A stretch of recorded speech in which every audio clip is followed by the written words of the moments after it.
Hello, happy Friday to you. I am shaking my pom-poms in my heart right now for you because it is Friday. We are finishing up our notes from 4-5. There's really just one tiny little more that we didn't get to on block day that will be covered in this video.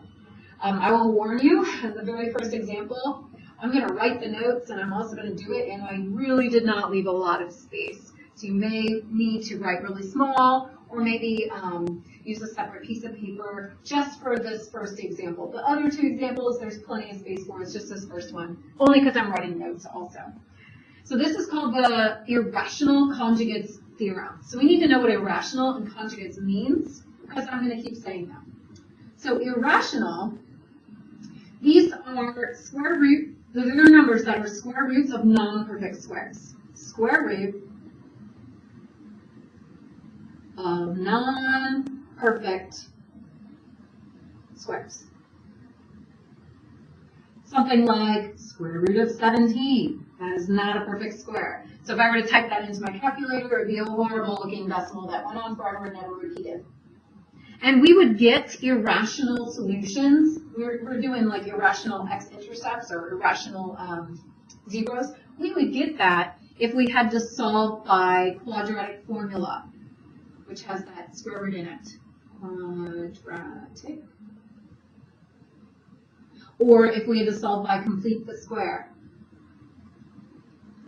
which you also square root both sides. And remember, if you square root both sides, like if I have an x squared and I have to solve for it and we square root both sides, you have to do plus minus of that square root. So that's where the part conjugates comes in. So a plus b, or a plus square root of b in the directions right here, a plus square root of b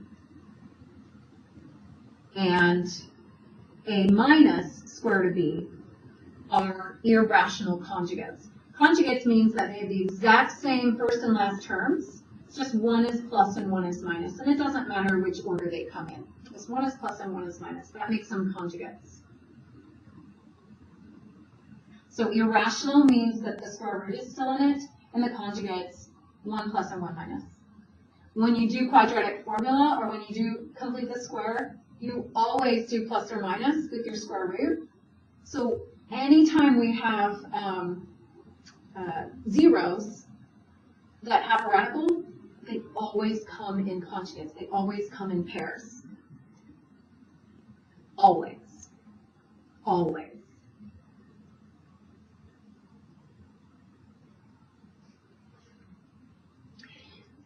So here, in our example, we're going to write the polynomial function f of least degree that has rational coefficients and a leading coefficient of 1, and the zeros 3 and 2 plus radical 5.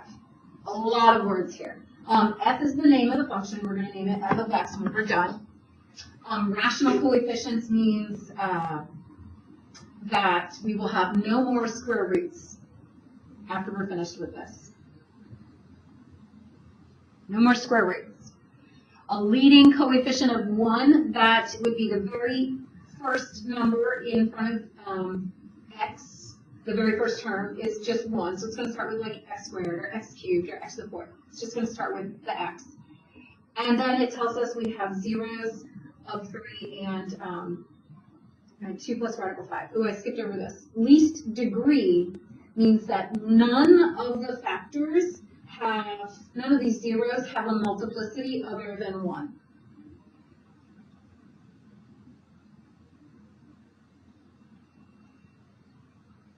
So we'll have none of them squared or cubed or anything. And that's just making it, all of this stuff is just making it like way easier on you what we have to do. So it tells us we have zeros at 3 and we have zeros at 2 plus radical 5. So these are two zeros that it's given us. The 2 plus radical 5 is a whole 0. But, as I told you earlier, that conjugates, a plus radical b, always come in pairs. So they didn't tell us that there is another 0. We have to know that. So our other 0 is going to be 2 minus radical 5. because the 2 plus and the 2 minus, they always come in pairs. So what we're going to do to find the polynomial that has these zeros is we're going to first write x equals each 0. That's the first thing we're going to do. So I'm going to have x equals 3. I'm going to have x equals 2 plus radical 5. And I'm going to have x equals 2 minus square root of 5. You've got to use that third one because they come in pairs. That's first step. Step 2. We're going to set each of the equal signs equal to 0. So instead of x equals 3, I'm going to have x minus 3 equals 0. So I'm subtracting that 3 from both sides. So for this one, I have to subtract the 2 and subtract the radical 5. So I'll have x minus 2 minus square root 5 equals 0. And then this one over here, we're going to subtract 2, and we're going to add radical 5. So we have the opposite. So once you have them all equal to 0, we're going to write them as factors.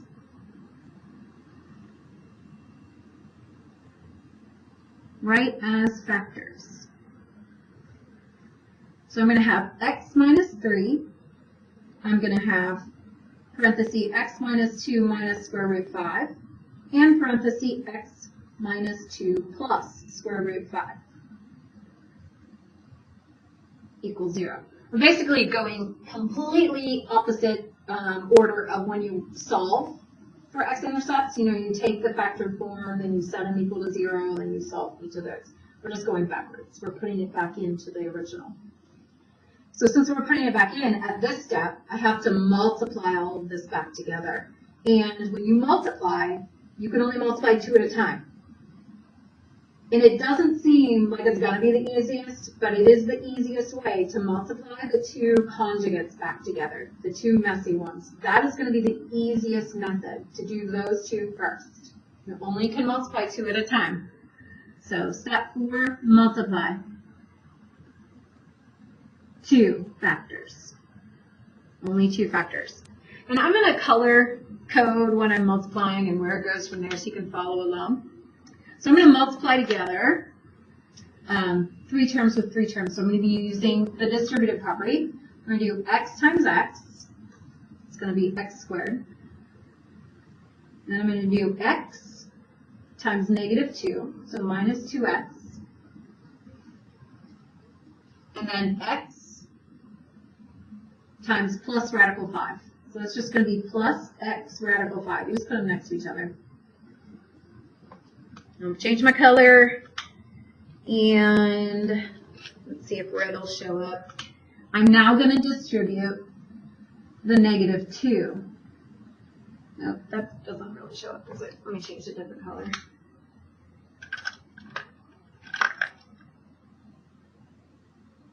How about this one?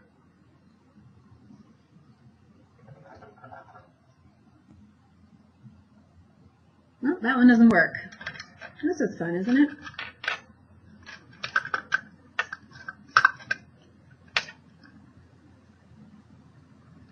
I'll try blue. I feel like blue might be a little dark. You can't really see it's blue. Alright, so we've got x. Oh shoot, I went to the wrong one. That's alright. This erases. Yes. Kind of. Oh, sort of.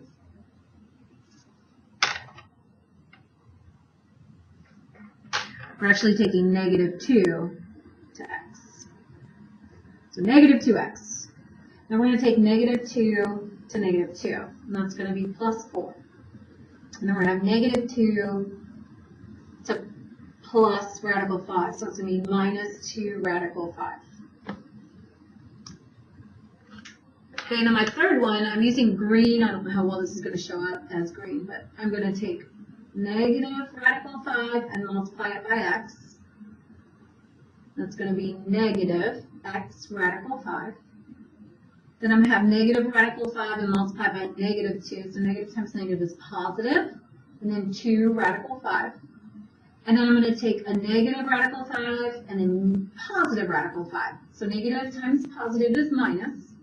And then when we do square root of 5 times square root of 5, that's square root of 25, which is 5. Now what we're going to do is we're going to add together our like terms. So x squared is the only x squared. I'm going to bring that down. Then I've got negative 2x and negative 2x, that's minus 4x. Now this gets a little trickier because it didn't quite work out perfectly in order. But if you've done this right, the x radical 5 and the minus x radical 5 should cancel each other out.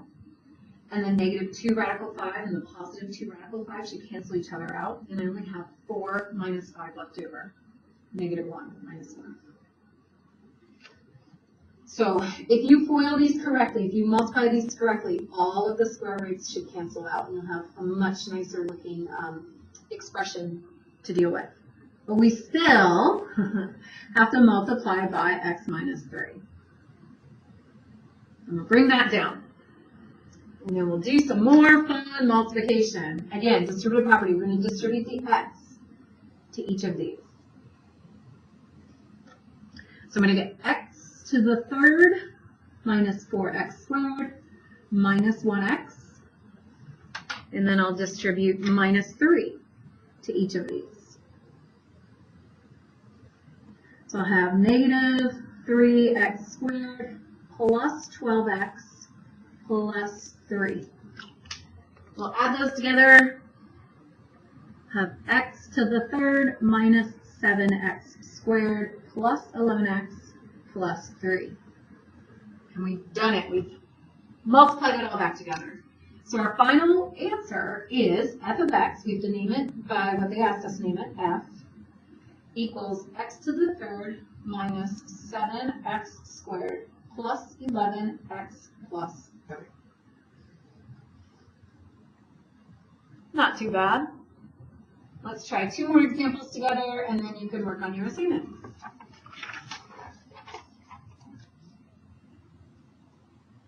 Number 7. Same questions. This time we've got a polynomial function f, least degree, so that means we don't have any multiplicity. Rational coefficients, we should have no square roots when we're done. Leading coefficient of 1, that means it just starts with a 1 when we're done. This is the part that's most important. Zeros are 4 and 1 minus radical 5. So I'm going to start by writing x equals 4 and x equals 1 minus square root 5.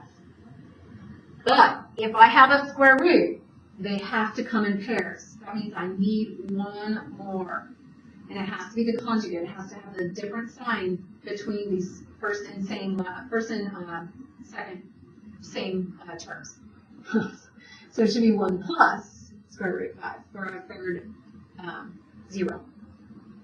Now we're going to make all the equal signs say equal 0. So I'll have x minus 4 equals 0, x minus 1, and then I'm going to add that, so plus radical 5 equals 0, and x minus 1 minus square root 5 equals 0. Then I write them all as factors because they're all equal to 0, so now they're factors. X minus 4, x minus 1 plus square root 5, and x minus 1 minus square root 5 equals 0. Now we get to multiply these back together, and like I said earlier, it's going to be best if you start with the 2 factors that have radicals in them. It doesn't look like it's going to be best, but it will be in the long run. So I'm going to distribute x to x, x squared, x to minus 1, minus x to minus radical 5, so minus x radical 5. I'm using green now. Negative 1 times x, so minus x. Negative 1 times negative 1, so plus 1. And negative 1 times negative radical 5, so plus radical 5.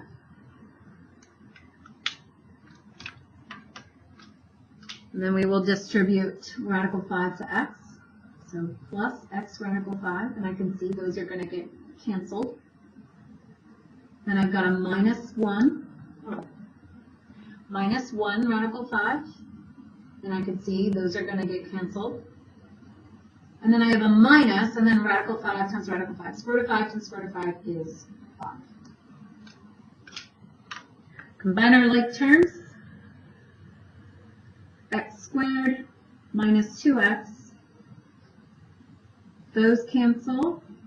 Radical 5s cancel. We have a plus 1 and a minus 5, so minus 4. Bring down x minus 4. And we're going to multiply again. Distribute x. X cubed minus 2x squared minus 4x. Distribute minus 4. Minus 4x squared plus 8x plus 16.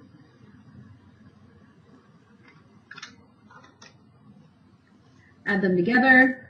X cubed minus 6x squared plus 4x plus 16. F of x equals x cubed minus 6x squared plus 4x plus 16.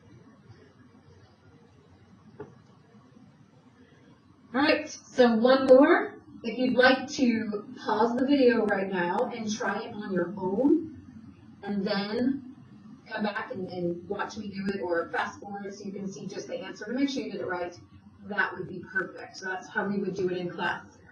If you don't want to pause it, I am going to keep talking. So I'm going to work this one out. Let's see. The zeros are 2 and 3 plus radical 7. There's going to be a conjugate with that one. So I'm going to start with x equals 2, x equals 3 plus square root 7. Then x equals, I have to have its conjugate, it's going to be 3 minus square root 7. I'm going to set each of these equal to 0. So x minus 2 equals 0. X minus 3 minus radical 7 equals 0. X minus 3 plus square root 7 equals 0. Once they're equal to 0, I can make them factors. X minus 2, x minus 3 minus square root 7, x minus 3 plus square root 7 equals 0. I'm going to multiply them together. So I'm going to start with my two factors that have the square roots in them. X times x, and then minus 3x, plus x radical 7, minus 3, plus 9, minus 3 radical 7,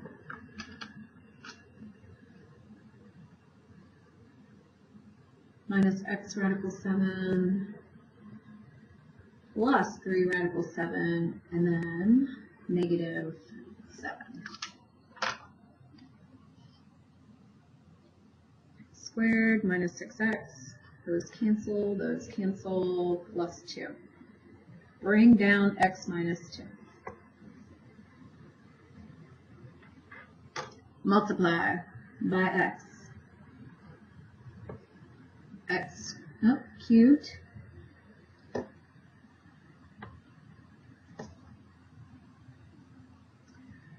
minus 6x squared plus 2x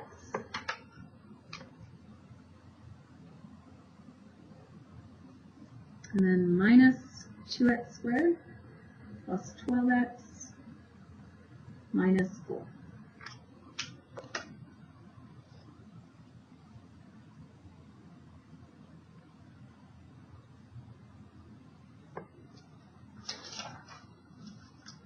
So I should have f of x equals x cubed minus 8x squared plus 14x minus 4.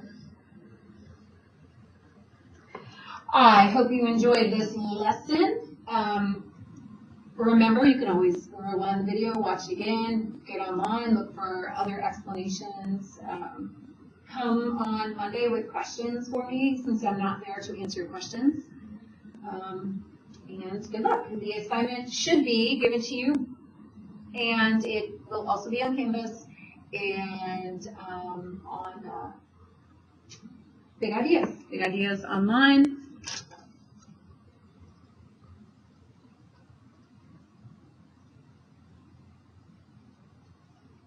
This is 4.5, day 2. If you need the book questions, it should be given to you on the board, on that sideboard where I was writing, and then also on Canvas. Have a wonderful weekend, and I will see you on Monday.